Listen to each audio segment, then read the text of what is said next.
Hello everyone and welcome back to another video. Today we're going to go ahead and talk about some crazy new builder that has been getting more and more popular on the ranked ladder, especially for team games. It's going to be an archer builder. It has some application for 1v1, but it's mainly a team game builder because of the fact that in team games it's harder to make skirms to counter archers because the pocket position usually has some cavalry, some scouts or some knights to counter those skirms, and so you're left with not a very good counter to archers. If you make skirms, you're dying to scouts and archers, so you have to make archers yourself or find some other way to get the castlage and get some, I don't know, defensive siege or whatnot, but something weird. But for the most part, you can't just randomly make skirms to counter archers, and for that reason, this new build has gained a lot of popularity and it's very dangerous. The title of the video will be a little bit clickbait, but I promise you after you see the builder, you will be just as convinced as me. It really is one of the craziest builders that I've ever come across. And I will start this video by saying I was a bit hesitant to make this video to begin with, just because I love to promote good habits and good fundamentals. But at this point, I feel like this builder is so powerful that I would actually sacrifice good fundamentals to get the power that this builder comes with. It's rather crazy, and all this talking might not make sense, but I promise you, when you see the builder, it will start to make a lot of sense. To give you an idea of what it is, it's basically a very aggressive, almost all-in archers. And I say almost all-in because we're not cutting villager production like forever. We might have an idle time, it might be tight, but the idea is that we still find a way to get the castle age, we still find a way to develop after putting so much pressure in early game with archers. What you need to know for this builder, you either need one of two things. It's mandatory. You need a good early game civilization with a good eco bonus like Ethiopians, Britons, Mayans, any good archer civilization with a good early game economy bonus. Could even be Huns saving wood on houses. Anything that gives you early game savings will definitely work. So if you have a civ like Byzantine, no early game savings for archer rushes. If you have that, you need to lure a lot of deer. So it's either you lure a lot of deer or you have a good early game civ. If you combine the two, you get the best builder. I will show you the best builder, just to show you the amount of potential you can get. So it's going to be Ethiopians. It's not exactly the best, but it's just one of the good ones. And I'm going to lure deer, and I'm going to show you exactly what this builder is all about. So let's hop in. This is the craziest archer builder you'll ever see. It's simple as that. So we start off pretty standard. We're going to go ahead and just, two houses. Like any other builder, it's going to be 60 sheep to start. I will also say that I'm not perfected this builder. It's rather new, so this is the perfect version that I'm familiar with for myself, that I know right now, but I expect this to be further optimized if it does stick, and if it does, if it is proven to work. Because what I will say is that it's not a very solid builder. It has a lot of weaknesses, but it's insanely good against someone who's going for archer builder. If both players are going for archers, this is the best way to do it, to win the archer fight pretty much. You are vulnerable in Dark Age, and you do have some counters to you. And I'll leave it open-ended. I'll let you guys in the comments after seeing the builder. Let me know what you guys think of it. Is it good enough to become the meta where everyone starts doing it? Is it too fragile so people will start to find counters too easily? Or is it overpowered and needs a nerf, or else it's going to dominate forever? There's nothing that beats it. So let me know what you guys think. I'm personally not sure where I stand on it just yet. But the whole point is we're going to go 2 to wood now, and as I lure deer, we're going to go ahead and make sure everything else is correct. And like I said, you don't need to lure deer if you have a good early game civ, but the most powerful option is to actually lure deer, because we don't really care to scout in a team game. We know where our opponent is. He's always going to be a certain distance away from us in a certain direction, so it's pretty standard. After we go ahead and send 2 to wood, the rest of the villas literally just go on food. It's the most simple thing you can ever have. I'm going to go ahead and lure more deer. Important thing is to find both your boars. Even if you're missing 2 sheep, no problem. We don't really care too much about those right away. We'll pick up a boar. Everything will go to some form of food under my town center, until we need to make a mining camp as our second building and not a mill, because we don't care about berries.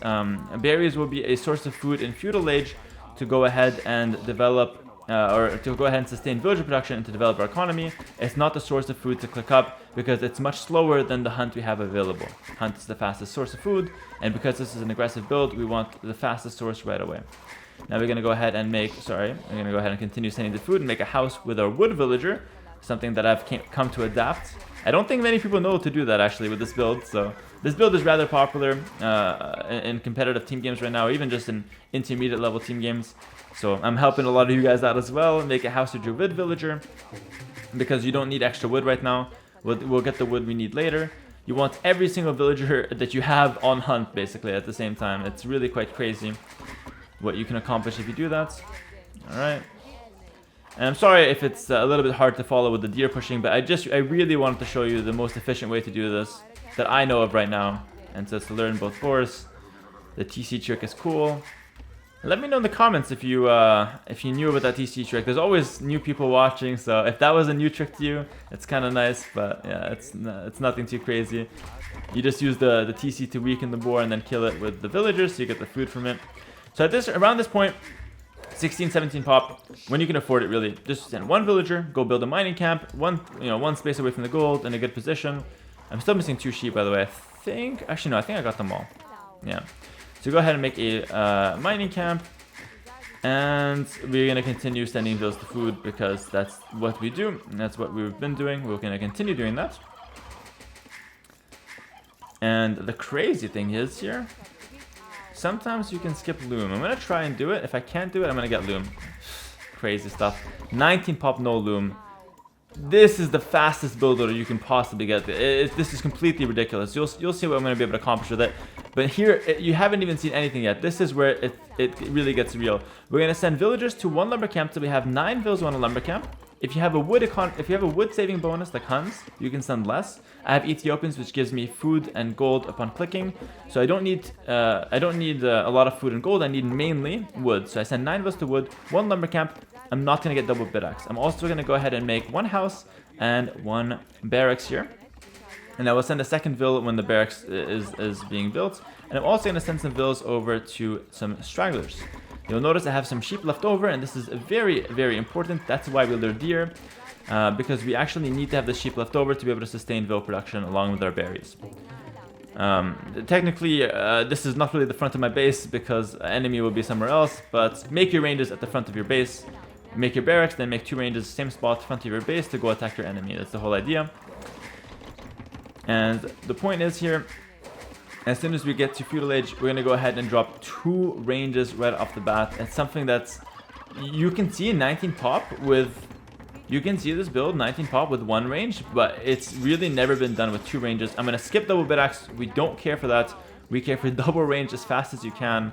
If you're missing a bit of wood, don't worry. You just make it as soon as you can.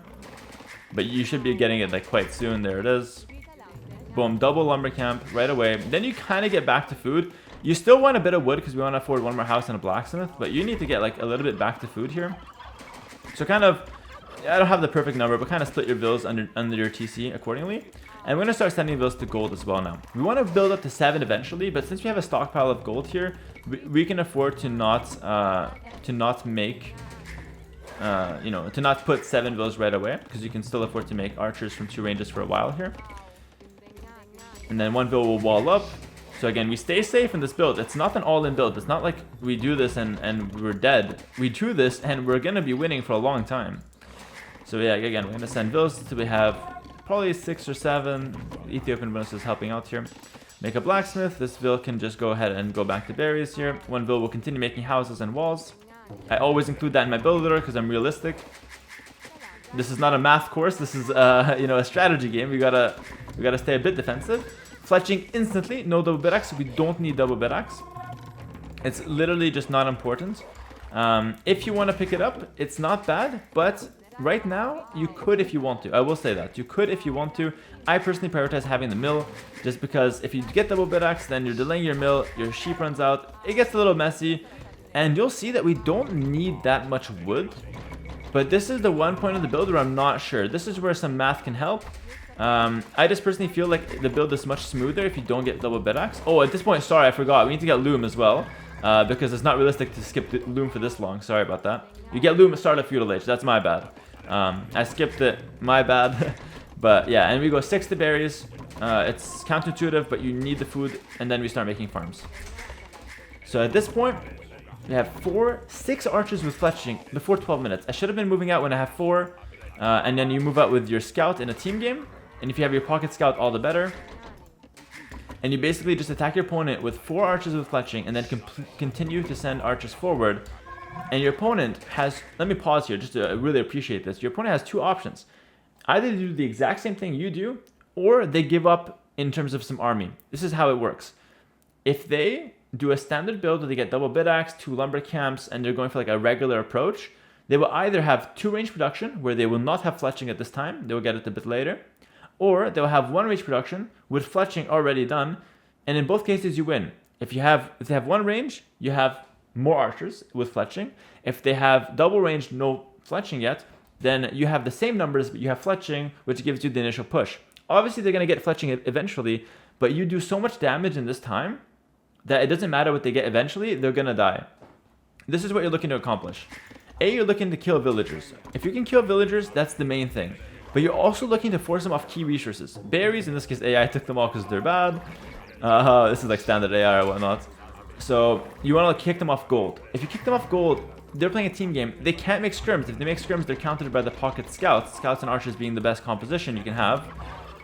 So what do they make? They can't make archers because they're off gold. They can't make scrims because it's not a very good unit. They're in such a bad position that they literally can't play. And they will die on the spot. Literally 14 minutes and they're completely dead. In most cases with this builder, it's simply that powerful. And with your scout there as well, it just puts so much pressure. Like, this is for a team game. You'd have your pocket helping you as well. Look how fast you're killing villagers. It's absolutely disgusting. Obviously, this is AI, but what's going to be different against a regular human being? They can't really be fully walled by this time. I mean, they might be, but if they're fully walled, you go to pocket, right? You don't care. If they're fully walled, you go to pocket. You can break the walls with scouts and archers pretty easily as well, so you're still putting pressure. It's ridiculous. And if you might not even believe me at this point, but the best part of the build has yet to come. After you have the first ring of farms already seeded, I don't have a number exactly, but I just eyeball it. Usually when I have like the first ring around my town center, I actually go ahead now and just send bills to gold and wait for a market. So we're gonna now go for a market, and as you can see, double bit axe might help this build out because getting extra wood will help afford the market in a good pace. It's gonna get you more resources in general. So that's the one part I'm dubious about. But like I said, I skip it for practical reasons to be able to afford both ranges, a blacksmith, fletching, and vill production early. I prioritize that over it. And I continue making archers, like nothing changes. I keep sending vills to gold now. And even a couple to wood if you want to. Just mix it up. No more farms, that's the important thing that you need to know. You can mix it up between between wood and gold. And the crazy thing is, you'll see how fast I get the castle age. It's crazy. I'll delete some archers now just to make it realistic. You'll probably lose some, but you'll always maintain pressure because you're constantly producing from 2 ranges. No way your opponent will get to 3 ranges. You're going to do damage, all that stuff. And as soon as you can afford it, you make a market here. Again, all this time, continuing to produce, continuing to pump forward vills. If you want a wall, by the way, use 1 vill to wall. It's going to make you a bit, a bit more costly, but you want to stay safe. Again, practical is, practicality is king here. We want to be as practical as possible with our builders. So definitely fully wall back home to protect yourself. I showed you some walling. I'm not taking it too seriously versus AI here, but definitely wall a little bit. And this is the craziest part here. You get the market. A little out of time is fine. And up to castle age. 17 minutes. This is absolutely ridiculous under any circumstance. I can't believe this is actually possible. I'm 17 minutes up to castle age after putting 2 range production from literally minute 11 or 12. I'm at my opponent's base with fletching archers from 2 ranges. I have 6 minutes to absolutely abuse my opponents with 2 range archer production, constantly micro against him, constantly attack him, and then at 17 minutes I have one of the craziest castle times you can ever get in an archer build. And your economy back home is literally perfect for what I want to do. I don't need a lot of farms because I don't want to make extra town centers. I want to go all in 1 TC. All I need to afford is the crossbow upgrade. At this point, you get double bit axe. You don't get horse collar because we don't really care about farms ever. We could get the gold mining upgrade if you wanted as well. I think it's a good upgrade. And I also will go as far as to say I would like a second lumber camp at this point as well. So take a few vills, maybe those that built the market, and just, obviously my map is kind of bad here, but just make a second lumber camp on another wood. Constantly make archer production, constantly, continue fighting. At this point, one word of caution, Don't lose your army. You want to save for crossbows. So if it's a bit risky, go back, no problem.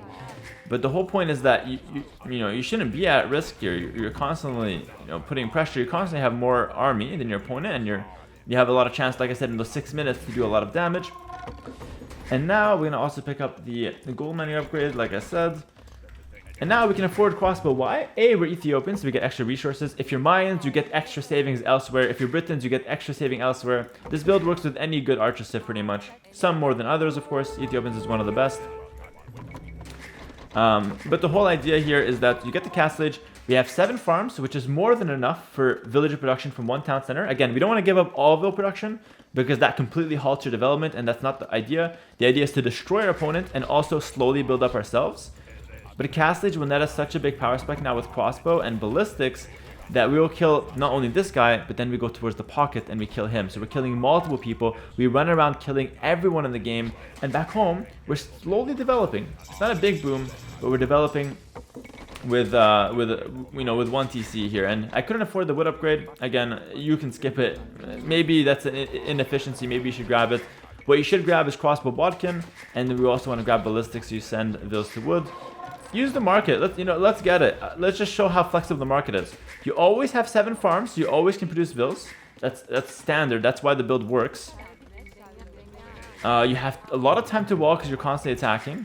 You have spare resources to continue to develop your economy and to fix up things. And I'm in castle age before 20 minutes, and now I've got crossbow bodkin.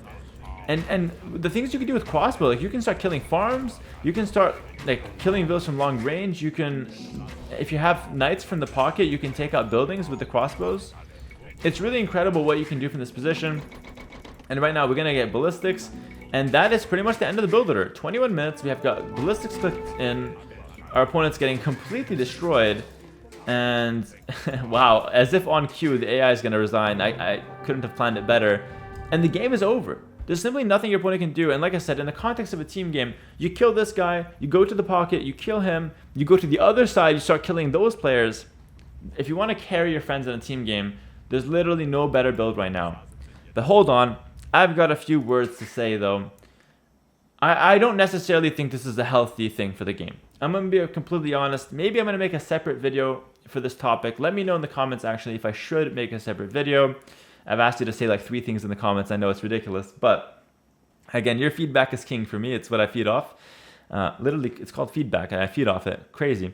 But anyways, I don't necessarily think this is healthy for the game because this isn't promoting good habits. This isn't very adaptable. You can't use this for other settings. This is very specific for team game flank open map. It's very specific.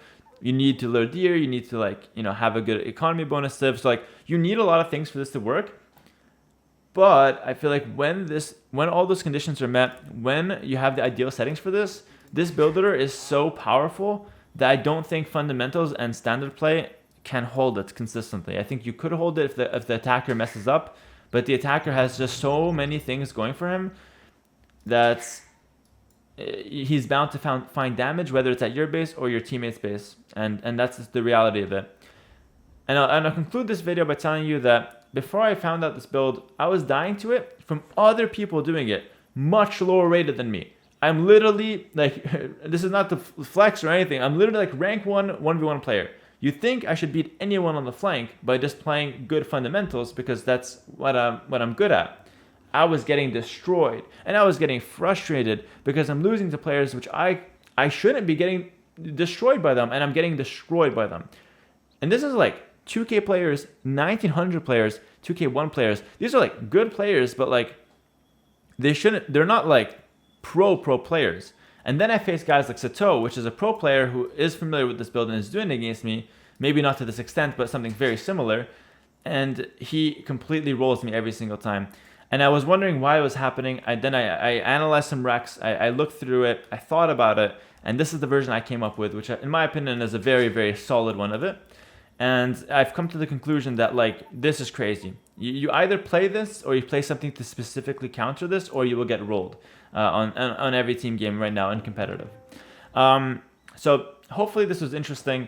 I don't know where this is going to go, but I might do a follow-up discussion video around this topic, which is just the team game meta in general. The scouts and archers may be a bit stale, and this just makes archers even stronger because you have no time to do anything else but match it with all-in archers. You can't even add talents in it because if your opponent sells stone, you have crossbow faster, you have ballistics faster, you're winning every fight. If they try to camp and defend, you go to the pocket. The ability to go towards someone else and destroy them, like, it forces your opponent to fight them, and if they fight you, then they lose, and if they lose the fight, they lose everything else. So you just put your opponent in a situation where any move they make is not a good one. I think it's called zugzwang in chess or something like that. Anyways, you put your opponent in a very bad position where they have no good move to play, no good option. And I believe personally, like I said, if you don't do this build, you need to be prepared to counter it. And I don't know if there's any good counter right now that's feasible. So let me know what you guys think. If you want to follow a video, do let me know. I'm more than happy to talk about the team game meta and all that stuff as well if people are interested to listen. And I found this very fascinating, so I had to share it. Thank you all for watching, and I'll catch you guys in the next video. Peace.